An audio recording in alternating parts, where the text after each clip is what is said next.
In the early 1900s, the world was racing toward modernity. Industry was booming, and nations were showing off their technological might. The White Star Line, owned by the wealthy J.P. Morgan through his International Mercantile Marine Company, wanted to outshine its rival, the Cunard Line. Cunard had built the fastest ships, Lusitania and Mauretania.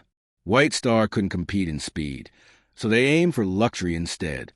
They envisioned 3 ships, Olympic, Titanic, and Britannic, that would redefine ocean travel.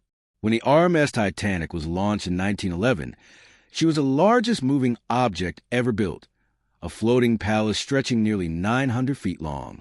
She had Turkish baths, electric elevators, squash courts, and grand staircases that rivaled royal palaces. Newspapers called her unsinkable, a claim that would soon become the cruelest irony in history. But even before she left port, whispers surrounded her that her sister ship Olympic had already been damaged in a collision and that the company was bleeding money. Some claimed the Titanic's voyage wasn't just about crossing the Atlantic. It was about recovering losses through insurance. On April 10, 1912, the Titanic set sail from Southampton, England, bound for New York. Aboard were some of the wealthiest people on Earth: John Jacob Astor, the richest man in America, Benjamin Guggenheim, heir to a mining fortune, and Isidor Straus, co-owner of Macy's. But there were also over 1,000 immigrants in third class. Families seeking a new life in America, packed into tight quarters deep below deck. Few realized that their fates were sealed the moment the ship left port. What the public didn't know was that a coal fire had been burning in one of the Titanic's bunkers since before she sailed. Several stokers later testified that the fire had weakened the ship's hull, exactly where the iceberg would strike. Some modern experts believe this fire compromised the ship's structure, making her more vulnerable than anyone admitted. The warnings ignored. Throughout the voyage, Titanic received multiple iceberg warnings. Wireless operators Jack Phillips and Harold Bride were overwhelmed sending paid passenger messages and largely ignored several of the critical warnings from nearby ships, including the Mesaba and the Californian. That same night, the ship's lookouts, Frederick Fleet and Reginald Lee, were on duty without binoculars, locked away in a storage cabinet no one could find the key to. At 11:40 p.m., Fleet spotted a massive, dark shape directly ahead. The iceberg. The ship turned slightly, but not fast enough. The iceberg scraped along the starboard side, ripping open 6 watertight compartments. Titanic could stay afloat before flooded, but 6 was too many. The unsinkable ship had just received a mortal wound. Captain Edward Smith, who had planned to retire after this voyage, ordered the lifeboats prepared.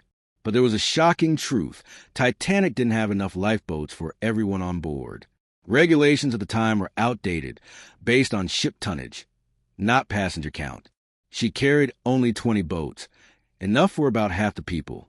And due to confusion and disbelief that the ship was actually sinking, many boats left half empty. In first class, officers enforced an unspoken rule: women and children first. In third class, passengers were locked behind gates, struggling to find their way up. By the time they broke through, many lifeboats had already gone. The band famously played on, led by Wallace Hartley, who refused to stop performing even as the deck tilted. Survivors later said the final song was "Nearer, My God, to Thee." At 2:20 a.m., the Titanic's lights flickered and went black. The ship broke in two and slipped beneath the freezing Atlantic. Over 1,500 people perished. Only 706 survived. The official inquiries blamed human error, speed, and poor safety standards. But deeper secrets lingered. Some survivors swore they saw another ship nearby, possibly the SS Californian, just 10 miles away, whose crew saw distress rockets but did nothing. The captain later claimed he thought they were company signals.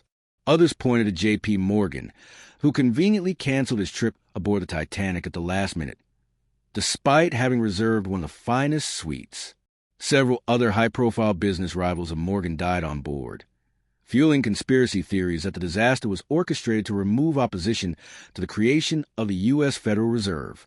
The coal fire theory, ignored for decades, resurfaced when newly discovered photos showed black marks on Titanic's hull before she sailed, exactly where the iceberg hit, And perhaps most haunting of all, some claim the Titanic and the Olympic were switched, part an elaborate insurance scam gone wrong.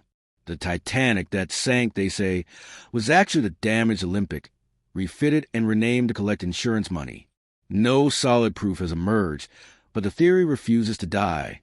In 1985, Dr. Robert Ballard discovered the wreck 12,500 feet below the ocean surface. The ship lay in two pieces, silent, solemn, and consumed by rust-eating bacteria. Artifacts were later recovered and displayed in museums around the world, turning the tragedy into both a memorial and a mystery. Today, over a century later, the Titanic story continues to evolve.